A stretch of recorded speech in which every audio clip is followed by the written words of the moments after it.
Olá pessoal, iniciamos hoje a nossa disciplina de Direito Previdenciário, tá? Então todos sejam bem-vindos. Meu nome é Luca, a maioria, se não todos, já me conhecem, né, do semestre passado. E aí agora nós vamos conversar sobre uma matéria um pouquinho diferente, então, né? Uma matéria, aliás, bem diferente nos seus conceitos. Então vamos lá.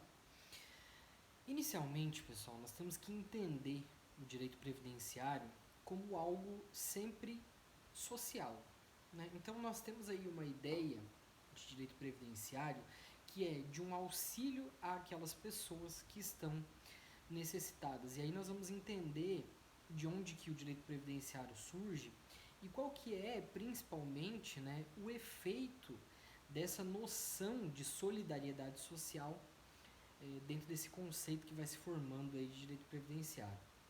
Nós vamos entender essa matéria sempre em algumas etapas, né, começando pela parte histórica do direito previdenciário, depois falando um pouquinho de forma mais geral, né,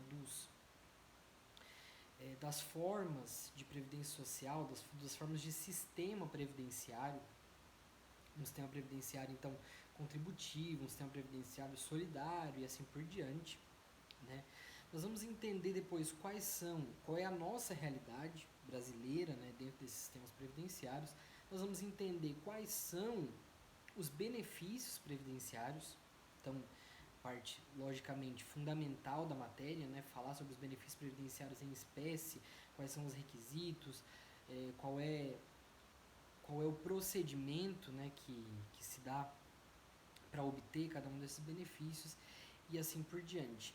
E nós vamos então tratar da reforma da Previdência e como que essa reforma da Previdência traz uma nova ideia, né, diferente da ideia que vinha até então. E ainda depois disso, nós vamos tratar um pouquinho do futuro da Previdência Social.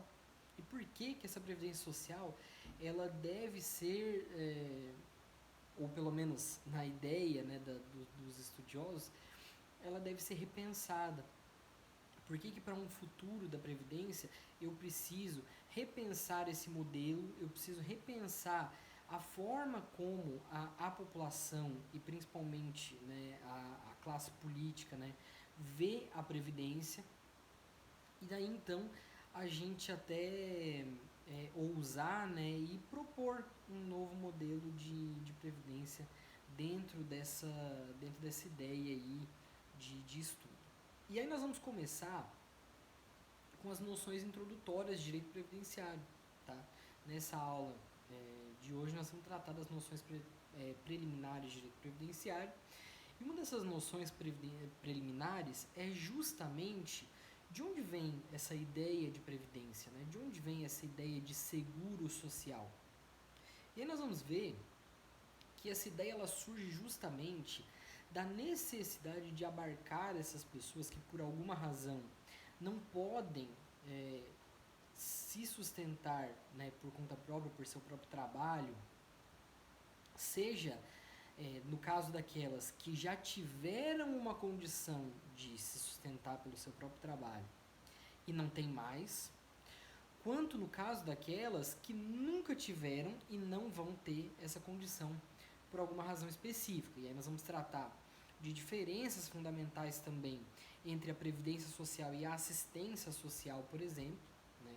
Nós vamos tratar aí, existem três pilares, né, que são a saúde, a assistência e a previdência. Nós vamos tratar principalmente de assistência e de previdência, principalmente para a gente conseguir entender essas diferenças, né, entre essas pessoas que não possuem condições por conta de uma situação eventual ou porque não possuem condições porque nunca tiveram e assim por diante.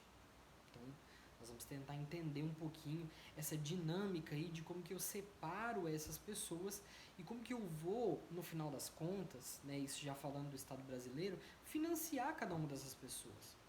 Vai sair do mesmo lugar o recurso para financiar essa pessoa que nunca teve condições de trabalhar e aquela que já teve condições de trabalhar, já contribuiu inclusive com o sistema e agora não pode mais? Então, aí nós vamos entender isso para vocês entenderem também, nós vamos ver um pouquinho mais para frente em outras aulas.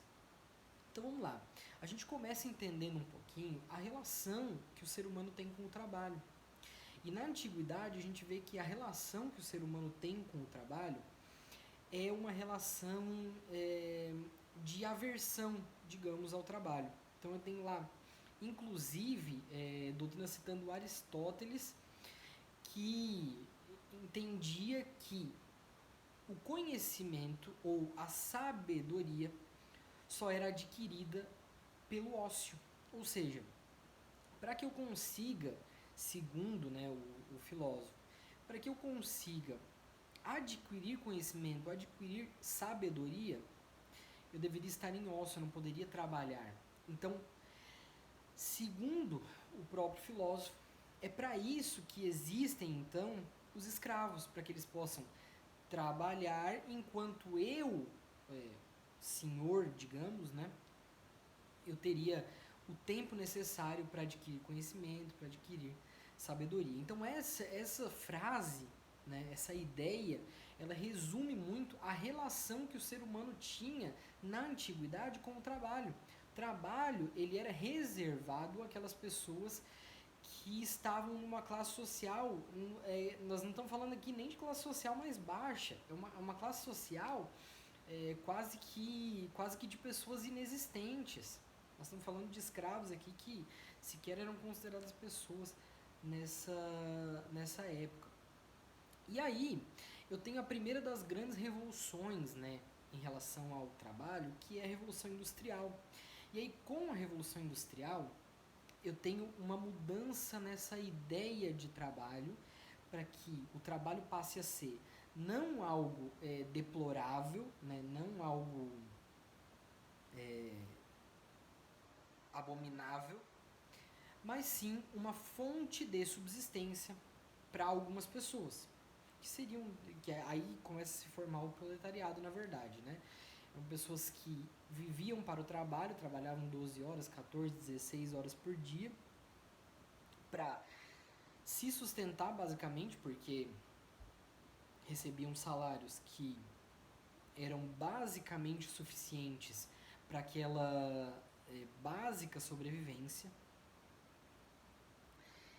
enquanto aquelas pessoas que eram donas das propriedades, donas das fábricas, donas das indústrias, né, elas acabavam ficando com o excedente e apesar de não serem pessoas totalmente alheias ao trabalho, a gente sabe que depois da Revolução Industrial essas pessoas elas também trabalhavam, mas aí eu tenho uma separação entre formas de trabalho, né? O tal do trabalho do escritório, o trabalho que era reservado ao dono da propriedade, dono da indústria, e o trabalho manual, que era aquele trabalho reservado àquelas pessoas que basicamente faziam isso simplesmente pela sobrevivência. E aí, com essa forma de trabalho, digamos assim, quando eu tenho pessoas livres trabalhando, eu crio ali uma ideia, digamos, né, de que essas pessoas elas também merecem uma certa proteção quando elas não conseguem trabalhar. E aí, essa proteção ela não podia ser dada, por diversas razões, pelos empregadores. E aí isso começa a gerar diversas revoltas do proletariado e que começam a chamar a atenção do Estado no sentido de, nós precisamos cuidar dessas pessoas. E aí é que se começa a criar uma noção de seguro social, certo? Que ainda não era chamado de previdência, mas sim de seguro social. Seguro social em que sentido? Essas pessoas, elas tinham uma determinada proteção, mas ainda em determinados, na maioria das situações, na verdade, né? Isso era concedido pelas próprias pessoas, então, com a ajuda de vizinhos, com a ajuda da comunidade, com a ajuda de diversas pessoas ali que se reuniam, né?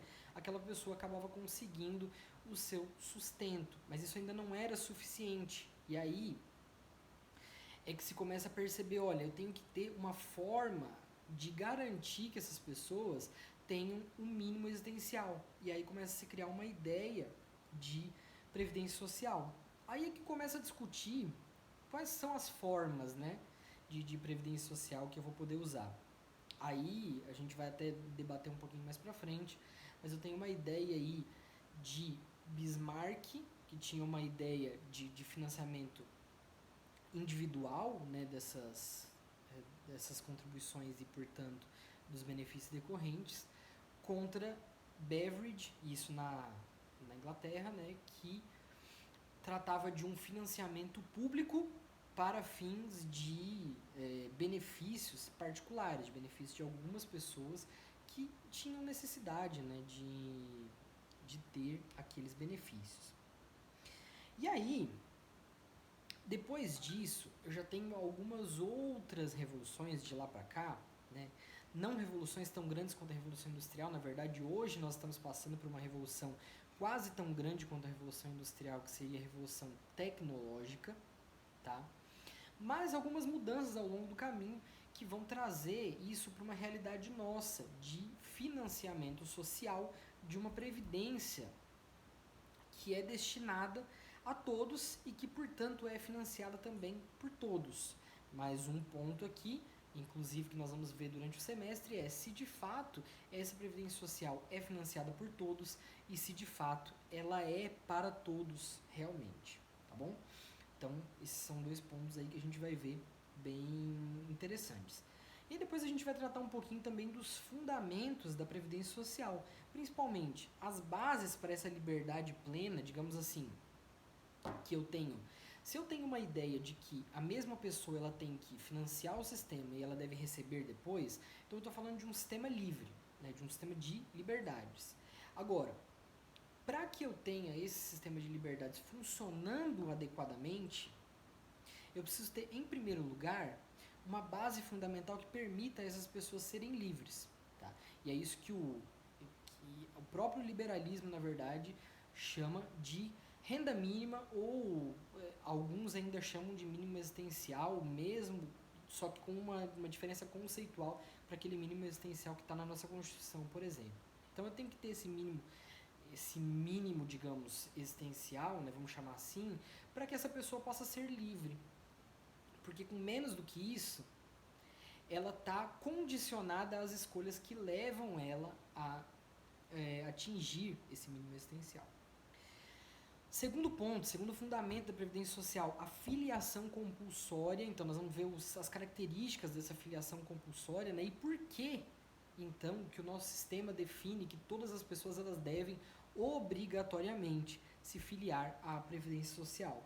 Depois, a distribuição de renda, que é uma das ideias da nossa Previdência Social. Nossa Previdência Social não é feita especificamente para distribuir renda, mas ela tem como uma das suas consequências mais relevantes, digamos, a distribuição de renda por meio da contribuição por aqueles que têm maiores condições e pelo recebimento por aqueles que não têm condição nenhuma. E por fim, a nossa Previdência Social ela tem uma característica de risco social, de análise do risco social para fins de análise do resultado, né, da Previdência. Então eu tenho um risco social determinado, ou seja, a minha sociedade, ela leva as pessoas a os riscos A, B e C. E, portanto, a Previdência Social tem que cobrir os riscos A, B e C. E nós vamos ver durante o semestre também se esse risco social atualmente está plenamente conectado com a nossa Previdência Social. Será que o nosso sistema hoje está cobrindo todos os riscos da nossa sociedade? Nós vamos ver isso também. Beleza, pessoal? Por essa aula é isso, tá? Por hoje é isso. Qualquer dúvida, eu estou à disposição. O pessoal tem meu número, se o líder da turma quiser pegar também, pode ficar à vontade, é só me perguntar. Estou à disposição para dúvidas. E aí, se vocês quiserem também, tem matéria no SAF, eu vou disponibilizar a matéria no SAF. E eu tenho um livro também para disponibilizar, caso vocês queiram cópia, para dar uma lida, material extra e assim por diante, tá bom? Só me perguntar, estou à disposição. Obrigado, até mais.